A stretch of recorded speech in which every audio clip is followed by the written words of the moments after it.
ګرو خدمت کې درخواست دی چې کوم مقرر تاسو باندې سالفاظ خلګي نو هغې ته چې کوم دی داد ورکوئ چې د هغې حوصله بړویږي. اوس زه دعوت خطاب ورکوم احسان الله ولی سید محمد ضلع بنیر، موضوع سیرت النبی صلی الله علیه وسلم. احسان الله ولی سید محمد ضلع بنیر.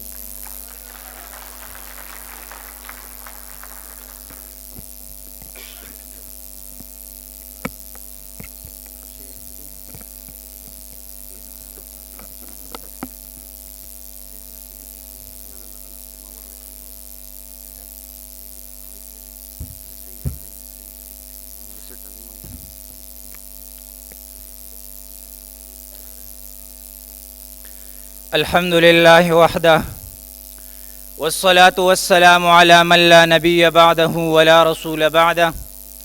أما بعد فأعوذ بالله من الشيطان الرجيم. بسم الله الرحمن الرحيم. والضحى والليل إذا سجى ما ودعك ربك وما قلى. صدق الله العظيم.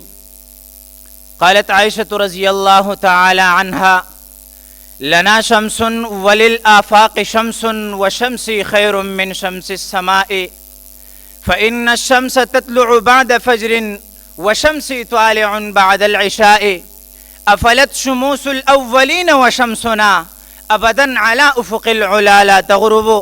میرے انتہائی واجب القدر والاحترام حضرات علماء کرام اور میرے خیبر پختونخوا کے دور دراز علاقوں سے آئے ہوئے مہمانوں، السلام علیکم ورحمۃ اللہ وبرکاتہ.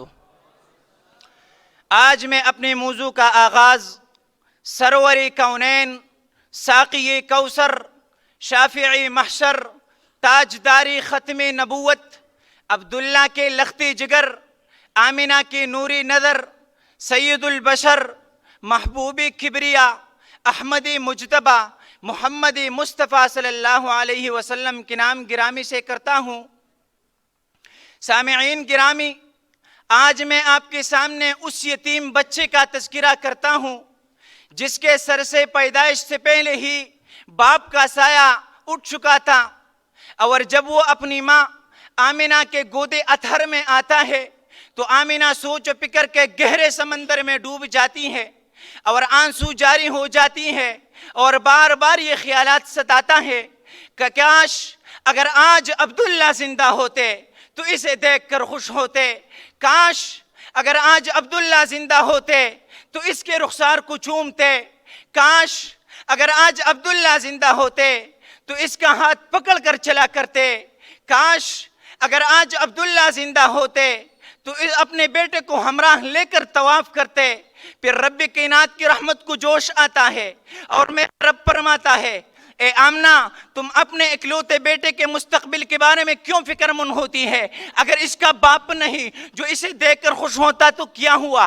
میں اس کا رب ہوں جسے دیکھ کر خوش ہوگا. اگر اس کو رخسار کو چومنے والا کوئی نہیں تو کیا ہوا؟ میں اس کے رخسار کا ذکر قرآن مجید میں کروں گا. اے آمنہ، تو فکر نہ کر، میں تیرے بیٹے کے لیے سورج چاند ستاروں کو کھلونا بنا دوں گا. آمنہ، تو فکر نہ کر، میں تیرے بیٹے کو درختوں سے سلامی دلوا دوں گا.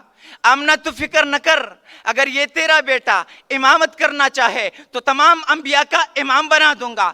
اگر یہ تیرا بیٹا شادی کرنا چاہے تو حضرت ابو بکر صدیق کی بیٹی عائشہ صدیقہ سے اس کا شادی کرا دوں گا. اے آمنہ، تو فکر نہ کر، اگر یہ تیرا بیٹا سوار ہونا چاہے تو صدیق اکبر کے کندھوں پہ بٹھا دوں گا. اے آمنہ، تو فکر نہ کر، اگر یہ تیرا بیٹا سیر کرنا چاہے تو بعزتی و بجلالی میں اس کے لیے اپنا عرش بری کو سرگاہ بنا دوں گا.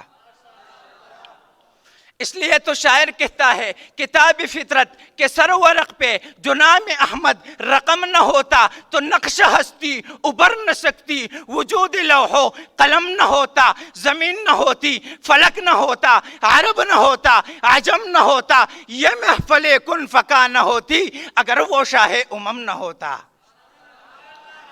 سنو، میرے محبوب کا حسنی صورت خود اپنے اما عائشہ جی کی زبان سے سنو کیا فرما رہی ہے، لنا شمسن ولیل آفاق شمسن و شمسی خیر من شمس السماء. سنو، ایک سورج اللہ نے مجھے دیا ہے، ولیل آفاق شمسن، ایک سورج اللہ نے آسمان کو دیا ہے، و شمسی خیر من شمس السماء، لیکن میرا سورج آسمان کی سورج سے بہتر ہے. علت بیان فرما رہی ہے، فإن الشمس تطلع بعد فجر. وجہ یہ ہے کہ میرا سورج جب دنیا کے اندر روشنائی طلوع ہو جاتا ہے تو اس کے بعد طلوع ہوتا ہے، وشمسی طالع بعد العشاء، اور میرا محبوب جب دنیا کے اندر اندھیرے پھیل جائے اس کے بعد طلوع ہو جاتا ہے. افلت شموس الاولین وشمسنا. وجہ یہ ہے، بڑی وجہ یہ ہے کہ یہ دنیا کی سورج جب دنیا کے اندر روشنائی پھیل جائے طلوع ہو کر غروب ہوتا ہے، طلوع ہو کر غروب ہوتا ہے. وشمسنا ابداً علی افق العلا لا تغرب. اور میرا سورج 24 گھنٹے آسمان کے کناروں پہ گھومتا ہے، کبھی غروب نہیں ہوتا.